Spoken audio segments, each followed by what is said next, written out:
There's a lot of people thinking on social media that my dad's involved with it because obviously they've gone through a divorce. People look at that and think, oh well, they must hate each other.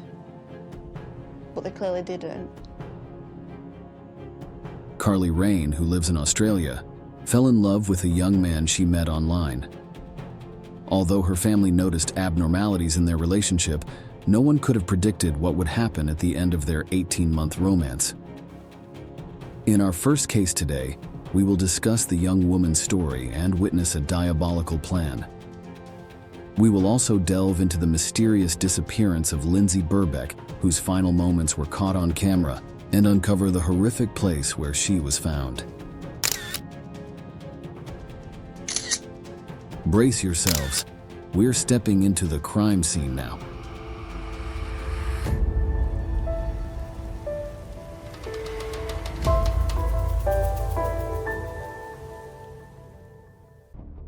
We visited the lovely town of Stirling in Adelaide, South Australia, where approximately 3,000 people call home. It was in this picturesque town that Carly Ryan, the daughter of Sonia Ryan, was born on January 31st, 1992. Sonia, a single mother, had a strong bond with Carly and raised her on her own. Carly was known for her vibrant and fun-loving personality, always bringing energy and joy to any room she entered. She had a unique style and loved expressing herself through makeup and fashion. Everyone who knew her described her as friendly and outgoing. As Carly entered her teenage years, her social circle naturally changed, and she found herself drawn to different groups of friends. Unfortunately, she had a frightening experience with alcohol poisoning that landed her in the hospital. This incident led Carly to distance herself from her old friends and seek solace online through social media. She joined MySpace, a popular social networking site at the time, where she could freely embrace her alternative style. Carly made many friends online, but one person in particular caught her attention, an 18-year-old musician named Brandon Kane, who was originally from Texas but lived in Melbourne, Australia. Carly and Brandon quickly formed a close friendship, bonding over their shared interests and love for certain bands. Over time, their friendship turned into an online romance. Sonia, Carly's mother, became aware of her daughter's excitement about Brandon and began to closely monitor their relationship due to their age difference. Carly openly shared details of their relationship with her closest friends, but Sonia sensed the need to keep Carly safe and closely monitored her conversations with Brandon for any suspicious behavior. Their romantic relationship lasted for a year and a half, but Sonia noticed something concerning. Carly had started talking more frequently with a man named Shane, who was introduced to her by Brandon. When Sonia asked about their relationship, Carly assured her that everything was fine and that Shane was simply Brandon's stepfather whom he had met in person. Carly promised to inform her mother immediately if anything negative were to happen. This reassured Sonia, at least temporarily. Carly's 15th birthday was approaching in February 2007, and Brandon had planned to travel from Melbourne to celebrate with her. However, just a few days before the event, Brandon informed Carly that he wouldn't be able to make it. Instead, he asked Shane, his stepfather who happened to be in the area for a business trip, to deliver the birthday gifts he had bought for Carly. When Shane arrived at Carly's house, dressed in a security uniform, he seemed trustworthy and credible. After being introduced to Carly's family, Shane expressed a desire to attend Carly's birthday celebration as a favor to his stepson.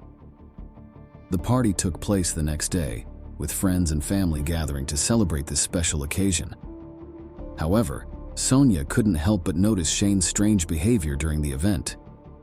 He seemed overly protective of Carly, paying her more attention than would be expected from a boyfriend's stepfather.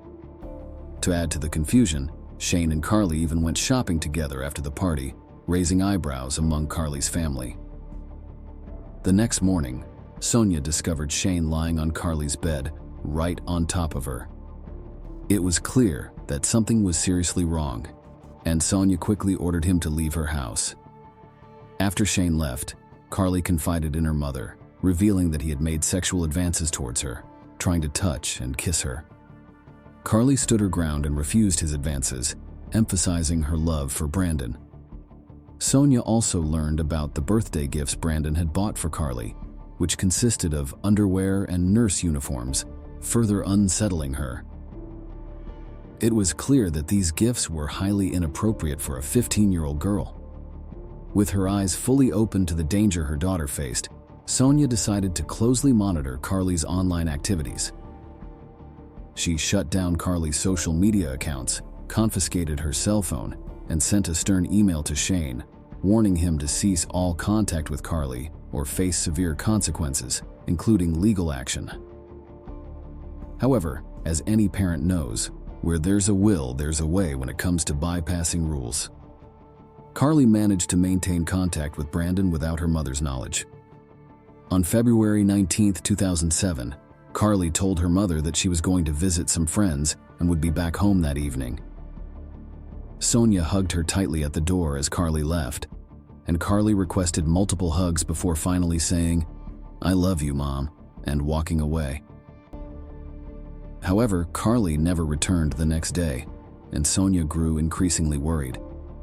She eventually reported Carly's disappearance to the police, setting off an investigation to find her daughter. Tragically, it didn't take long for them to discover Carly's lifeless body, floating face down in the water at Horseshoe Bay. Her body showed signs of severe beatings and strangulation, and the autopsy revealed 19 separate injuries, including evidence of sexual assault. Surveillance cameras in the area captured Carly with 2 unidentified men near the location where her body was found. A witness also came forward, reporting that they had seen Carly with these men around 9:30 p.m. on the night before her body was discovered. 11 days after Carly's body was found, the police announced the arrest of the perpetrators during a press conference.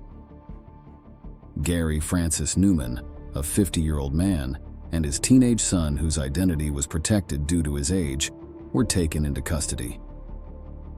Gary Francis Newman turned out to be Shane, the supposed stepfather of Carly's boyfriend Brandon.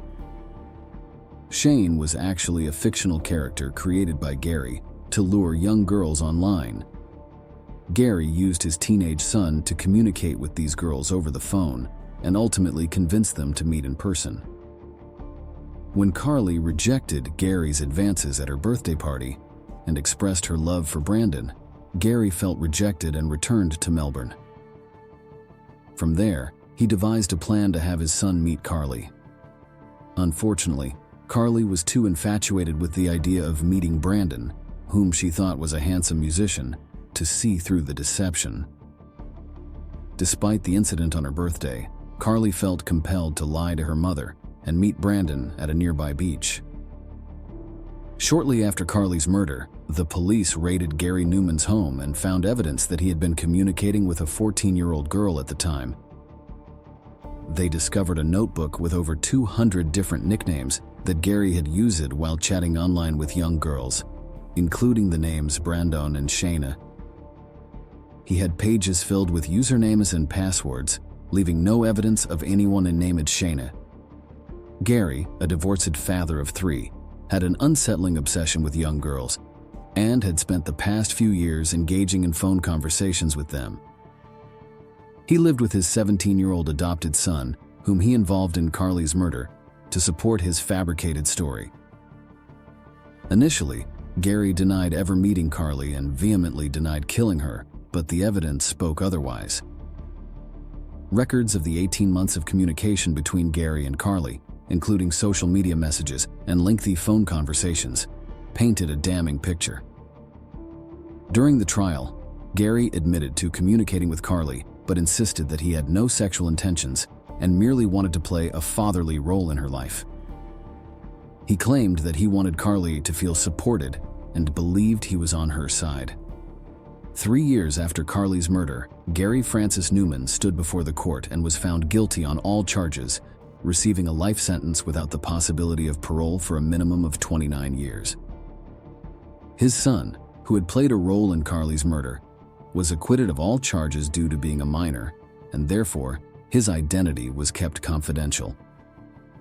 The judge presiding over the trial condemned Gary's twisted and manipulative plan to deceive, seduce, and kill Carly. He described Carly as a beautiful and impressionable 15-year-old girl who had fallen victim to someone she believed was the loving Brandon Kane. Initially, Gary's name was withheld from the media to protect his son's identity, but as the truth unraveled, it became evident that Gary had been Carly's abuser. Gary's wife also came forward with shocking revelations, disclosing the violent abuse she had endured at the hands of her husband. She revealed that he had subjected her to physical assaults, prohibited her from driving, and attempted to control every aspect of her life. It was even alleged that he had tried to drug her daughters. Furthermore, she disclosed that Gary had sexually abused her when she was the same age as Carly. After the devastating loss of her daughter, Sonia decided to take action to prevent similar tragedies from occurring. In memory of Carly, she established the Carly Ryan Foundation, which aims to bring about significant legal changes to combat online predators. As a result of her efforts, Carly's Law was enacted, enabling the prosecution of individuals who falsely represent their age to minors. Before we dive into our next story, if you could take a moment to hit that like button, it would mean the world to us. A single click for you is a huge boost of encouragement for us. Lindsay Birbeck, a devoted mother of 2 from Accrington, England, had a wonderful life. She fell in love with her future husband, Tim Birbeck, in her early 20s, and they quickly got married. Together, they had 2 children, Stephen and Sarah. Lindsay was also a teacher, specializing in children with special educational needs, and she loved going for long walks in nature. After being married for 20 years, Lindsay and Tim faced some difficulties in their relationship and decided to get a divorce. On August 12, 2019, Lindsay went to the shopping center with her daughter Sarah. Sarah planned to buy things for Kalisha and assured her mother that she would be back in the evening after meeting her boyfriend. However, when Sarah returned home later that day, she found her mother missing, and her attempts to contact her were unsuccessful. Worried, Sarah reached out to her father, Tim, for help. Together, they tried to open the door with a spare key and found everything normal inside the house. Realizing that something was wrong, Sarah and Tim contacted the police to report Lindsay as a missing person. The police quickly responded, considering Lindsay to be a high-risk individual, and they began searching for her. They questioned Tim about his activities on the day of Lindsay's disappearance, but cleared him as a suspect due to his solid alibi. CCTV footage showed Lindsay on Burnley Road, indicating that she had gone for a walk in the area. The police, along with volunteers, used helicopters, drones, and fire brigades to conduct the search. They later found a piece of Lindsay's jacket, but it was the only evidence that was discovered. The chief inspector of the investigation announced that they would continue their extensive search and interview everyone present on the day of the incident. On August 24, 2019, a man walking his dog in the Accrington Cemetery made a shocking discovery: Lindsay's body wrapped in plastic and buried in the soil. The police were alerted, and a memorial service was held for Lindsay. Tim, her ex-husband, spoke to the press, expressing his devastation and sadness over her loss. The autopsy revealed that Lindsay had died from severe neck injuries with no evidence of sexual assault. The police intensified their efforts to catch the murderer, focusing on the cemetery.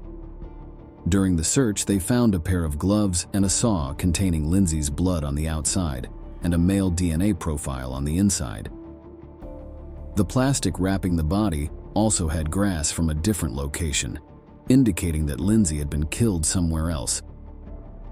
Interestingly, a blue wheelie bin that had been reported to the police earlier became an important piece of evidence.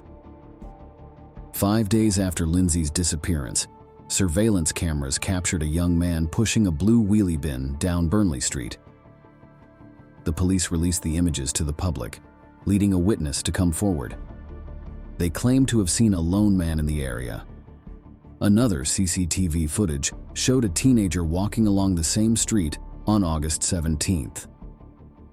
This led to a phone call to the police from the family of 16-year-old Rocky Marciano Price, who believed that the person in the images was their child. A search of Rocky's residence revealed the plastic used to wrap Lindsay's body and the tracksuit seen in the cameras.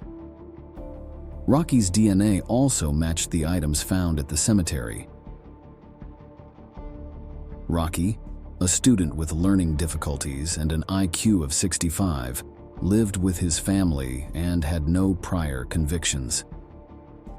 It was discovered that he had been at the scene on the day of Lindsay's death and had returned to her body multiple times carrying a black backpack. During questioning, Rocky claimed that a white man had offered him money to transport the body, but no evidence supporting this claim was found. On August 33rd, Rocky Price was charged with the murder of Lindsay Birbeck.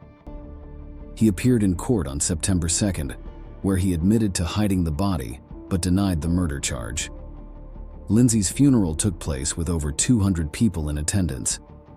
The trial against Rocky Price, originally slated for February 25, 2020, was postponed. During the trial, the prosecution dismissed Rocky's story of being offered money to transport the body as unbelievable fiction. Additionally, although there was a witness for the day of the incident, they couldn't officially identify Rocky. In August 2020, after deliberating for 3 hours, the jury found Rocky guilty of murder. The judge emphasized the brutality of the attack and declared it premeditated. Rocky Marciano Price was sentenced to life imprisonment with the possibility of parole after 16 years. Following the verdict, Rocky's family claimed that he was wrongly convicted, leading to protests against the court decision. Rumors suggesting Lindsay's ex-husband Tim as the real perpetrator emerged, deeply affecting Tim and causing him great distress.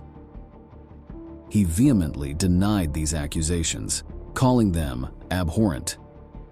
There's a lot of people thinking on social media that my dad's involved with it because obviously they've gone through a divorce. People look at that and think, oh well, they must hate each other.